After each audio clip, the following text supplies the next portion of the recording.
All right. Hello, I'm Hope Katz-Gibbs, producer of this amazing show, which we are so excited to share with you tonight. I own the PR firm and publishing Incandescent Inc., and I'm proud to be here today with these other amazing women. The first in our series of podcasts and videos inspired by the abortion law recently passed by the Texas legislature. Since January 2021, I have been producing a weekly show for the organization Voices4Change.net, founded by award-winning filmmaker Tracy Schott. She created Finding Jenn's Voice, which is an amazing film that talks about one of the leading causes of death during pregnancy is murder. Tracy will be talking about that today. She will also be hosting the show, which includes her colleague, Kelsey McKay, former district attorney in Austin, Texas, and one of the most recognized national experts on criminal asphyxiation in the context of sexual and interpersonal violence, child abuse, and human trafficking. Kelsey is the president and CEO of the nonprofit working to raise awareness called Respond Against Violence. Together, these two powerhouses knew they had to be part of the conversation on the topic they titled, "What's Abortion Got to Do with It?" And this podcast series is the result of their conversation. So I'm going to throw it over to Tracy and also introduce Erica Olson, MSS, MLSP, who specializes in gender-based violence and trauma-informed care and management. She will share her insights into the far-reaching consequences of the government controlling women's bodies and share what we know about the impact of these types of laws on gender-based violence. So take it away, Tracy.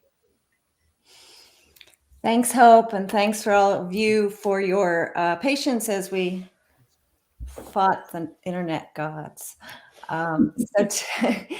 Today we're talking about abortion. What's abortion got to do with domestic violence? As you may know, Voices for Change came out of the film that I created called Finding Jenn's Voice. And Finding Jenn's Voice happened after Jennifer Snyder was murdered by her married boyfriend because she was pregnant and refused to have an abortion. And in the process of doing the research for the film, I learned a few very disturbing facts. One was that one of the leading causes of death during pregnancy was homicide, and usually by an intimate partner, frequently by the father of the child. The other thing I learned is that domestic violence, intimate partner abuse, intimate partner violence, these terms are used interchangeably, is a many-faceted phenomenon. It's way more than what most people understand as black eyes and bruised and broken arms, right? It's way bigger than that. It has to do with power and control. And there are lots of different ways that abusers use power to control their victims. And one of those types of control is reproductive control. So I want to kind of give you just a little bit of it. We're going to talk more about reproductive control later, but right now I just kind of want to give you a little bit of a taste of it. So what is reproductive control? Reproductive control is when we use coercion, violence, or threats to force pregnancy or abortion without the consent of a woman. So one of the examples is a partner might sabotage a victim's use of birth control. Maybe not use a condom when they, say they are, hide, steal, get rid of birth control pills. It's a way of forcing a pregnancy that the victim doesn't want. Right? There could be threats to that person or her children that if she doesn't go along with becoming impregnated, that she, somebody's going to get hurt. Rape is clearly a way of forcing abortion, forcing pregnancy, right? And frequently, that same perpetrator that forces pregnancy will turn around and then force that person to have an abortion as well. So it's a very complex issue, but one that really kind of messes with your mind, not to mention your own health. The bottom line about reproductive control is that a woman is not in control of her body, and she is forced to carry, whether or not she is forced to carry a pregnancy to term, gives birth and raises a child, that power is taken away from her under reproductive control in an abusive relationships. So when you look at abortion laws, it's really fair to say that abortion laws that prevent a woman from obtaining an abortion in a safe way are really state-sanctioned versions of reproductive control. So in that context, I get a phone call from my friend Kelsey a week or so ago. And like many women I know, she's like, we got to talk about this law in Texas. It is beyond belief. So, and when she started telling me about this law, I was like, oh my goodness, this is so much more than what I understood just reading it, the headlines, right? So we're going to start with Kelsey here to really kind of unpack the law a little bit for us. Tell us a little bit about what the ins and outs of it are. It's an unusual law. And then Erica and I are going to jump in and really try to help us all understand a little bit more about what this means for women. So Kelsey, take it away. Hi, everyone. Thanks for joining us this morning. Well, yeah, depending on what coast you're on or time zone, this law is like a complicated law school exam question. When laws start to get this, it's like 13 printed pages with an 8-point font. I always like to consider what are the unintended consequences of laws. Usually the law itself, however, isn't as complicated. So I'm going to kick this off. I think, we really hope to give people the language to start conversations that aren't polarizing on this issue. It's so easy to be on this side or that side. You're pro-life, you're pro-choice, anti-abortion. And I really wanted to connect with Tracy in this audience and bring in Erica to start to have conversations that aren't polarizing, to better understand not only this law, but how it really doesn't achieve what people who often fight for the pro-life movement intended, what the consequences are going to be, because so often when these laws are legislated, they don't think about the unintended consequences. So to kind of take a step back, connect with the audience, it wouldn't be right if we didn't start with an analogy to current times. And so when you hear Tracy talk about reproductive control, it's kind of like, wait, what do you mean? What I thought about in doing this podcast is how it's so easy for those of us who understand the nuances in domestic violence, sexual assault, control, to say this is about controlling women's bodies, right? And people will look at us and they don't know what that means. So I'm hoping that what we can do today is give you a little details on the law and then talk to you about what we mean when we say that this is something that controls women. So let's start with the analogy of Britney Spears, right? So reproductive control can be confusing and nuanced, and Tracy gave some great examples. But think about a few months ago when Britney Spears in the conservatorship with her father was in the news, and people heard about one of the things she described in the phone call with the judge was that she was forced to have an IUD put in.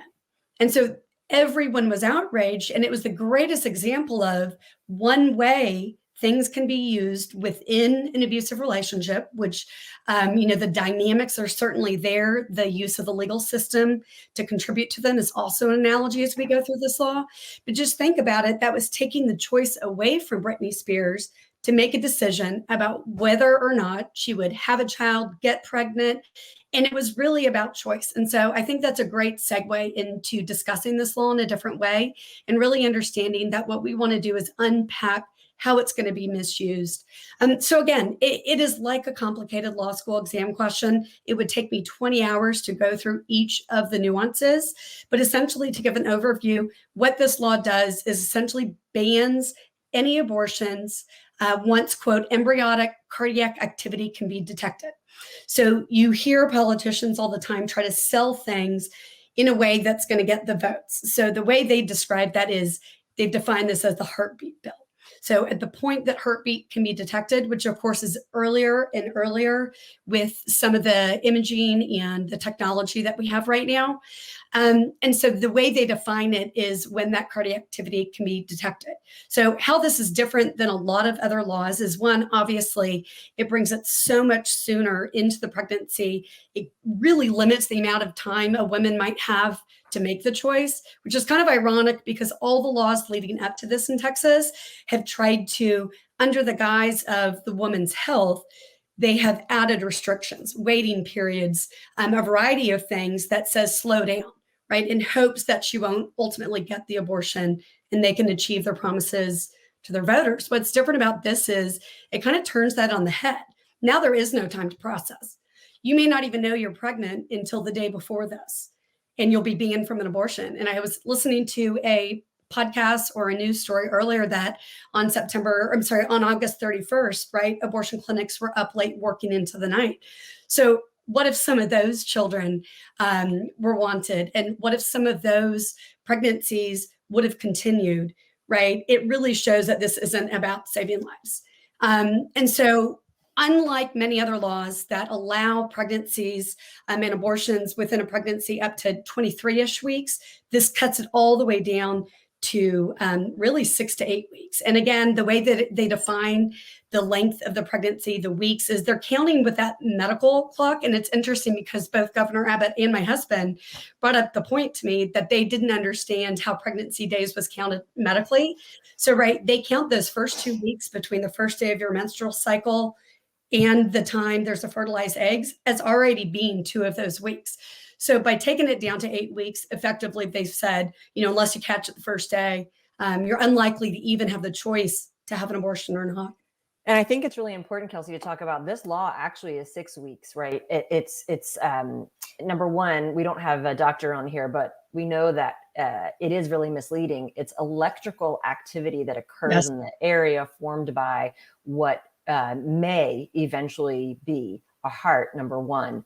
Number two, we also have to remember that when we talk about the fact that people making these decisions aren't even clear about menstrual cycles, just the physical part of this, that the way that gestation is counted in the United States is that it's 4 weeks. So when you count your first day of your period, 4 weeks later, you're only talking about 2 weeks from the time a woman normally gets her period.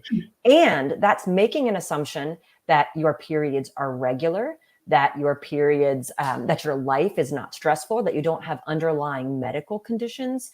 So that sort of timing is not guaranteed. And for an incredible number of women, they don't necessarily have regular menstrual cycles in which they'd even be able to be aware that they would be pregnant, much less for, say, a trauma victim to have the time to process all the ins and outs of carrying a pregnancy to term, giving birth, and what those implications mean for her or her child in terms of their mental, physical, and financial health. And I think that's really critical to understand for the Texas law. Absolutely. And I've heard a lot of discussion around like, oh, she wouldn't even know she was pregnant yet. And, my feedback on that is that's exactly the point. They tried to allow for some abortion because, in addition to many other constitutional and just basic jurisprudence issues related to this particular law, that's not really the debate because that is kind of the point of the law, is to essentially end any access to abortion in Texas, which of course is what's going to happen because the law itself is designed to create so many different nuances and so many legal repercussions if you are in any way associated with anyone who ever gets an abortion in Texas. And so that is one of the things that is so scary because this law is written so that there is not a lawsuit filed against the woman who gets the abortion, but really anyone who kind of aids and abets that. And so the implications of that are really, really scary. Because not only does it leave people open to liability well beyond the physician, the nurse, and the clinic itself, but anyone who might make a woman who is raped or is a victim of incest, we have a duty to make sure they understand what their options are. Rape crisis centers, when victims go and speak with them, forensic nurses, when the woman is getting a forensic exam after a sexual assault. a child, as young as a few weeks ago, there were many girls I know in Texas, 12 years old, pregnant with their father's children, that last month were able to get abortions and today will not be able to do that. So it's not really about, the woman's health. It really is about forced pregnancy and forced birth, both of which are dangerous in and of themselves. But what's terrifying is it takes away in cases where a woman might otherwise have a support system, go talk to her pastor, go talk to a counselor, an advocate of the Rape Crisis Center, maybe come talk to someone like me, reach out to an attorney. It allows for all of those people to be sued. And that's what's so terrifying, because the goal, of course, is to not have any access to abortion. But now not only are we removing that access to abortion, we're actually removing the entire support system that supports victims who experience sexual violence, interpersonal violence, and may end up in a situation where they have to make this difficult choice. So that's kind of terrifying from the perspective of how it's going to impact victims who were sexually abused or otherwise abused and need access to care. Kelsey, you mentioned that people can be sued for helping a woman get an abortion, but this law is not a criminal law. This is a civil law, which is pretty different from what we've seen in the past, correct?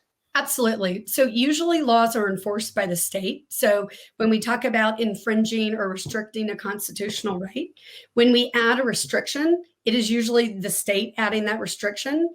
And so therefore, the state is the one who is in charge of enforcing a law. In this case, it's entirely different. And that was crafted purposefully. If you make the law too difficult to appeal, which essentially is what has occurred here, is we don't sue the state and then it goes up your traditional route. Instead, we've done it in a way that it is civil jurisprudence. So in other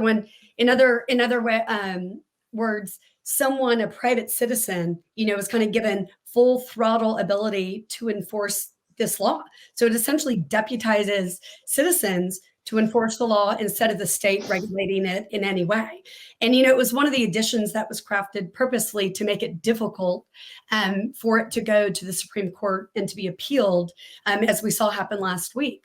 And so it's fascinating because not only is it not a criminal violation, it's a civil court proceeding. It violates every jurisprudence law that surrounds civil procedure.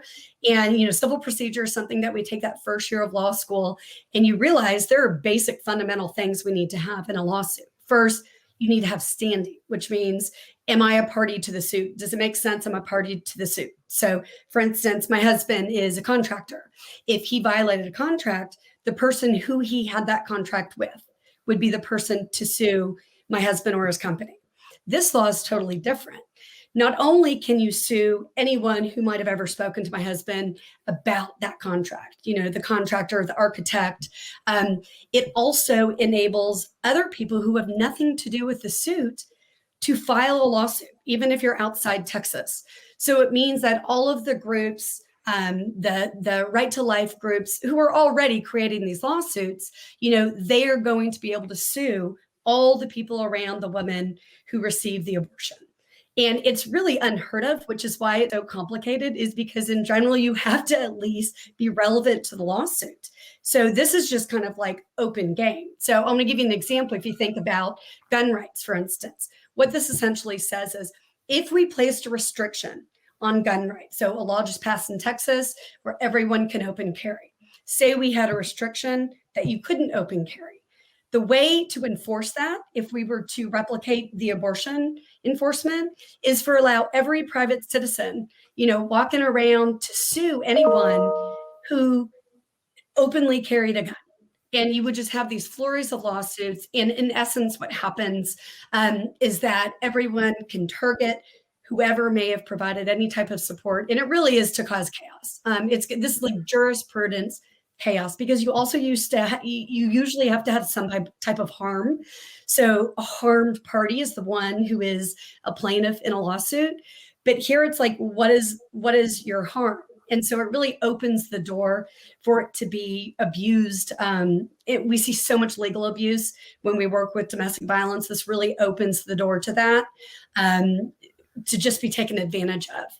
Kelsey, can you talk a little bit about just going along with that, the fact that there is a bounty for anyone who files a suit, as well as how, again, different from typical civil cases. Can you clarify about how the law states that not just one person can sue someone, but an infinite number of people could sue the same person, and about the chilling effect that really has on anyone who might provide medical or mental health care for pregnant women? Yeah, no, I mean, that's a really good point. And that's kind of the challenge here is usually if you think of it in terms of like criminal law, most people are familiar with the term double jeopardy. So if the state tries a criminal for like murder and they get a not guilty, you can't then go try it out again. That's double jeopardy. Or even if they get a conviction, you can't then prosecute them for the same crime you've already litigated. And so how this is very different is not only does it have a financial incentive attached to encourage people to sue those who may have aided and abetted, it also rewards them with legal fees in the end. So in other words, one of the things that prevents people from filing, just totally pointless lawsuits is that there is a disincentive because there's going to be a financial cost to you, lawyers' fees, and all of these things. What this legislation does is it says, don't worry about that, because if you succeed, not only will there be an award starting at $10,000 that the provider or the person who did the aiding and abetting will have to pay you, they're also going to have to pay for your attorney's fees. And when you look at the other side of that, the problem is in a case where a litigant would succeed by suing, for instance, the abortion provider, they win in court, they prove they did it, they get their lawyer fees taken care of. In the reverse, it's totally different. So in other words, someone who may have had a conversation as, say, a rape crisis advocate with a victim after a rape, explaining what their options are, if that woman then goes and she gets an abortion as a result, and anyone knows about that conversation with the advocate, what this means is that advocate can be sued, whether or not they really did that or not. This is what frivolous lawsuits are about. But what that means is if that advocate is sued and eventually succeeds and is able to prove that they did not aid and abet an abortion, they're still out all the money. They don't get attorney's fees. They do not get coverage. And so unfortunately, what that's going to mean is people are just going to isolate themselves away from rape victims who might need some guidance, because there's no benefit if you win. And so it just sets the stage for something to be abused. And so that's a really good point, Erica. And there are just so many different ways that this law puts victims in harm's way. I find it, to me, it's terrifying. It is really about kind of systemically shutting down any supports that a victim of violence, rape might have. They're going to be isolated completely. Right. And then think about like the abuser can, maybe she is, trying to leave the relationship, and the abuser can sue her for any perceived move toward aborting a right child. Well, and it doesn't even have to be based on like any type of moral or ethical baseline. So that really allows it to be misused, not only by specific individual abusers, but it allows the system itself to continue the abuse, because it gives absolutely no protection. There's no, baseline where you have to at least prove probable cause or reasonable suspicion. It just allows for a flurry of lawsuits to take place. And I really want to bring this conversation to those victims. And Governor Abbott, it was so interesting. It's so clear he doesn't understand the nuances of sexual violence and domestic violence and incest, and that he absolutely doesn't understand what the journey of a victim is like after experiencing something like this, because in response to everyone just kind of outraged that there's no exception for an 11-year-old who gets raped by her father and is impregnated, which might sound far-fetching for a lot of people listening, but it's not. These are cases we deal with every day. And so the fact that there was no exception for that is, I think, what is the most important conversation here, because I think it's where there's going to be common ground. So not the polarized conversations, but it's a conversation that we must discuss, because this is going to isolate judge, shame. It's going to lead to so many negative consequences for victims of rape. And as Governor Abbott earlier this week said that essentially, oh, don't worry about that. We would never force a rape victim to birth the child of her rapist. And his solution to that was, we're just going to eradicate rape. And, it just showed to me how misunderstood domestic violence and sexual assault is, because, that's the problem. Not only can we not and do we not prosecute rapists, especially in the context of intimate partner sexual assault, he made it seem like we could just walk out and get them off the streets. And this is... Well, it also means you'd know who would rape. I mean, if we're talking about a rapist, that means they have already committed rape. The harm's already happened. So unless we're envisioning a society like the Minority Report with Tom Cruise, where we're talking about pre-crime, nobody wears a sign that says I'm a potential rapist. And in this country, we very much value that we don't charge people who have not committed crimes with crimes. So it's not a solution either in a moral sense or by the law. And I'm really glad, Tracy, that you brought up talking specifically about battered women or victims of sexual assault or trafficking victims, because this is a subgroup in particular that's deeply put in danger by this law. And when we think about domestic violence, right, when we think about coercion and control and victims not really having a choice, whether they're pressured or whether they're gaslit, we know that a tactic that individual batters use is they often say to them, well, I'm doing this for your own good. I don't want you to work because I love you. I want to take care of you. I don't, or I can't let you hang out with her. She's a bad influence. This is for your own good. And that's been the basis for a lot of forced birth legislation in this country, including SB 8 in Texas. This is for the health of the mother, or this is for the betterment of women, or this is really for the good of the unborn or for children. But we know that the law doesn't have that impact. When we're talking about victims of trafficking or talking about victims of domestic violence or sexual assault, they have been harmed and they've been traumatized. And to force them to give birth without any other option actually just continues the short and the long-term health consequences. I mean, we don't just pop out a baby, right?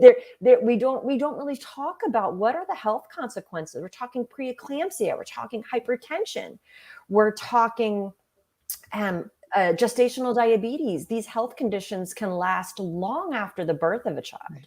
Erica, that really with the health complications, I want to unpack that for a second, because of course, us banning, when the state doesn't allow access to abortion, as Erica said, you don't just pop it out. And when you think about the population who is going to be forced to do this, right? People with means and financial means are going to be able to take a flight or drive to a different state and have an abortion. So who does that leave not having access to abortion? And as you brought up, trafficking individuals, we have such vulnerable populations who are raped daily, and the risk of getting pregnant is incredible. And so the problem is those are going to be the women who are stuck, who don't have access to it. And so we have to assume that that's also the population that's unlikely to get prenatal health care. And so it's not like, oh, now that we're going to make you stay pregnant and take away your access, we're also going to give you funding for health insurance, to take prenatal vitamins, to have the glucose tests. If this were about a woman's health and a child, right, then those things would have been attached to this 13-page piece of legislation. And what about after the baby's born? Right. Who's going to pay for childcare? Yeah. Well, and I think that's that child's health care. Who's going to pay for the education? Who's going to pay for housing? Because, she's now got a child and she's no longer welcome where she was before. Absolutely. And that's really important in cases, depending on the culture that a woman comes from, right? We can't, when we have this conversation, we're not talking about a homogenous group of women that are all the same. Women come from different cultural, religious, socioeconomic, and ethnic backgrounds. It can be incredibly taboo to have a pregnancy out of wedlock, for example, or it might be in a culture where they don't discuss rape. And so we really have to think about the real life implications. I think same thing when we're looking at victims that are involved in a relationship where there's domestic violence, we know that 25% of intimate partner violence victims also report reproductive coercion and control, which I know we'll unpack a little bit later, but they were forced into a pregnancy either by coercion or by pressure or by actual rape or assault. And we also know that intimate partner violence during a pregnancy is linked to a higher risk of being murdered by your partner. We know that when you're experiencing domestic violence in pregnancy, both the mother and the baby have higher risks of long and short-term physical health effects. We're talking depression. We're talking poor birth weight. We're talking about poor outcomes as the child grows. We're talking about problems between bonding, postpartum depression, and breastfeeding. So then that baby isn't getting what they need. So when we are talking about forcing women to give birth, no matter what, after 6 weeks, and we know that in 25% of domestic violence cases, women have been forced to get pregnant or carry their baby to term. And we know that there are risks to them being higher risk of being murdered, higher risk of physical complications during the birth to both the baby and the mother. We talk about even after birth, in 30 to 60% of cases where the batterer is abusing their adult partner, they're also abusing the child that's then born. How is that for the health of that child? We really need to call this legislation what it is, and it's forced birth. But it most certainly is not concerned with the health or well-being of that child or of the mother. That's very clear. Absolutely. And it really is, the population this is going to impact the most. Those who aren't going to be able to take a flight and get an abortion elsewhere. It is that exact population that's not going to have access to all that prenatal care, which means we're going to have very unhealthy pregnancies. We're going to have more women die. We're certainly going to end up with a lot of children who are going to die, will get stuck in the birth canal, will, because of the untreated gestational diabetes, are going to be 14 pounds. That you're right, with the hypertension and preeclampsia going undiagnosed. I mean, imagine how that's going to ravage all of these people and just the basic health of the mom. So until I see something attached to this that not only facilitates things like prenatal health, which right now they're not going to have access to because clinics like Planned Parenthood are going to have to shut down, right? We are taking away all of those options, and we're going to end up with an absolutely terrifying result when it comes to these vulnerable women. And I think some people, so that we can unpack this about, well, what do you mean it's about controlling women? I have a lot of people in my life who are very pro-life. I used to be very outspoken pro-life. As a 19-year-old who didn't know the realities of sexual assault and violence that I deal with every day, if I was uninformed, I didn't understand the constitutional elements of it. It took going through 3 years of law school, and I am obsessed with different constitutional arguments. And really, any opportunity I had in law school to do a research on a part of the abortion law to kind of attack it. To attack the law of Roe v. Wade. The more I learned about it, the less emotional I got about it, and the more informed I became. And I understood the dangers associated with, legislating activism. And that's what this is, because you may think these politicians who are saying, this is about the most vulnerable, this is about unborn life. They do that, right, because they know that that is the hook for a huge chunk of our voters in the United States, because, right, we do have many people who are ethically and morally driven by this decision about abortion. And that's absolutely okay. In America, we should have those diverse opinions. The difference, though, is that these abortion laws aren't going to achieve those goals. So, right, if you are voting for these politicians because you want to have Roe v. Wade overturned, I want to talk to you a little bit about how that's not what's, one, going to happen, and two, you cannot necessarily trust a politician who's motivated by power and money and votes to speak the truth on this law, because their job is to get the votes and to get your money. And so think, for instance, if you were to go to a rally with a candidate and they were to get up and say, top on my agenda is controlling women, right? If they were to get up there and say that, I would hope the majority of the people would walk away. And so what I want those of you who need to have conversations with loved ones, friends, and family, I encourage you to have it in a different way and kind of point out how they've been tricked by politicians, because these are very well-intended people. I mean, some of these people are in my family and their intentions are good. But unfortunately, these politicians have learned that. So instead, right, instead of saying my number one legislative priority is to control women, they have to say something else. So what they say is, we're here to protect the unborn, the most vulnerable. I'm here to tell you, I've seen the vulnerable people in our communities, the trafficked victims, the abused women, the sexually assaulted children. I have seen the worst of the worst sexually sadistic, horrible people out there. We have plenty of vulnerable people that are alive that we need to serve, alongside this. And so you have to think through the motivations of these legislators. And it is absolutely horrifying to me to see how easy it has been for them to trick, well-meaning people. And so I would really ask you to look at your legislation. If you're going to make a political campaign contribution or a donation, I really ask that you look at that legislator's history on voting. Were they supportive of trafficking bans? Were they supportive of sexual assault laws? Are they supportive of funding and training and providing law enforcement with the tools that they need to better investigate these crimes? Did they support the teen dating violence stuff that Governor Abbott vetoed? Where did they stand on the meaningful laws that protect women in a meaningful way and protect our most vulnerable populations, like trafficked individuals, like homeless populations, like victims and survivors of domestic violence and sexual assault?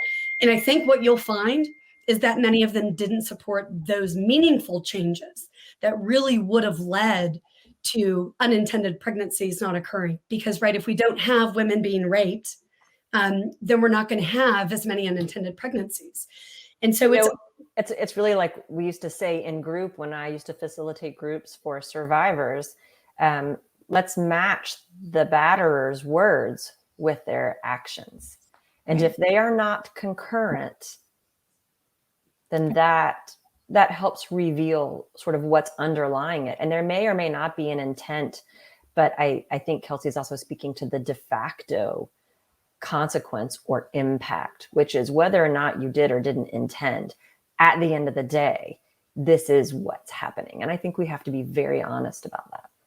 Well, I agree. And I think that, this is obviously a big topic, which is why, as Hope said at the beginning, we're going to make this a series because there are just so many layers and nuances. The law particularly is very scary when you think about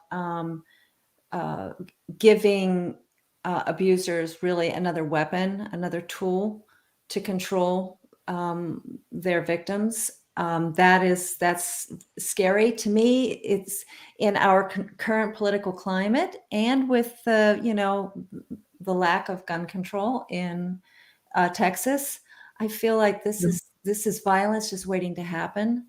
And it's another way that women are going to be targeted, particularly these vulnerable populations that you've mentioned. So it's a really terrifying use of control and misuse of authority and misuse of the law. And I just don't think that people understand it. So I really appreciate you unpacking it for us, Kelsey, and helping us flesh that out a little bit more. The next time we get together, I know we want to talk more about what reproductive control looks like. And Erica will really help us kind of flesh some of that out some more about how people who are in abusive relationships, how abortion is weaponized really in so many different ways. And I think it's really important for us to really understand that. And particularly, of course, my passion is preventing intimate partner violence. And this law, of course, does the opposite of it. I would encourage Tracy, if in the interim between these two talks, one, knowledge is power. So I would encourage everyone to look at things that might educate you more beyond, the headlines. And one specific thing you can look at is the number of pregnant women who were killed this year in Texas by their abusers, mainly by a gun. So I'd encourage you to educate yourself about those cases. If you go to Texas Council on Family Violence does an Honoring Texas Victims report every year, that they look at the domestic violence homicides that occurred in Texas. You'll notice a few things. You'll notice a lot of guns are used, and you'll notice a lot of pregnant women are killed. So when I see similar outrage to that, then I will start listening to folks like Governor Abbott who say that this is to protect women's health, because until I start seeing that in the headline, I don't buy it. And so I want people to do meaningful things and educate themselves and start getting outraged about things that are actually occurring and that are actually harming women and children in this state, because our domestic violence homicides are going way up. And Kelsey, Texas has a particularly heinous statistics, but it's all over the country. It's all over the world. Domestic violence, intimate partner homicide. These are problems that are not getting better. And one of the things that we learned in the last year, that the pandemic even made the numbers worse. So we know that this is a big problem, and it's a complex problem. So I do encourage people to educate yourselves. Please visit respond.org, correct? Respondagainstviolence.org. Sorry. And it's a new nonprofit. And we really wanted to think tank style. We really want to facilitate these conversations, bring sides together, collaborate. And we have our very first fundraiser coming up. I'd love if people visit our website. We are going to do a Luna Fest, which is an incredible series of mini documentaries. I know, Tracy, you've participated in the past. And it is films, short documentary films about women by women. So if you go to either respondagainstviolence.org or go to Luna Fest, you can find us for $20. You can watch these inspirational films, and the proceeds go to benefit Respond Against Violence, to encourage us to have more of these conversations. Respond Against Violence is a great resource to find information, particularly in regards to what's going on in Texas right now. Also, as always, visit voices4change.net. Voices, the number 4change.net, and that we have a ton of information there as well. We kind of complement each other in the types of work that we're doing. So we're really happy to be working together to spread the word and help people understand intimate partner violence and homicide in ways that can make a difference. You can change the statistics. So that is always our goal. So I'm going to sign us off. I promised to do this in under 45 minutes, and I'm going to do it, except for the, technical glitches at the beginning. I look forward to seeing you in a couple of weeks. Hope, take it away. Tell us when we're going to be here again. Thank you all. That was fascinating, heartbreaking, and just so important for us to truly understand how to unpack it as women, as sisters, as mothers, as friends. So we will be back on Tuesday, September 21st at 5 p.m. Eastern, 4 p.m. Central for episode 2, where we're going to continue this conversation about coercive control, reproductive control, and what that truly means. So thank you all for joining us. We're sorry we were a little late, but we came through. Thank you, Tracy. Thank you, Erica. Thank you so much, Kelsey McKay, for your brilliant legal analysis. So we will see you all soon. Tuesday, September 21st, 5 p.m. Eastern. And this is also going to be the topic of the cover story for the October issue of Incandescent Women magazine.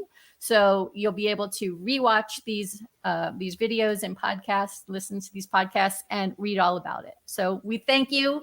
We look forward to talking more, and we encourage you to get educated as well. So thank you, ladies. Thank you, Hope. Thanks. Thank you. Thanks, everyone.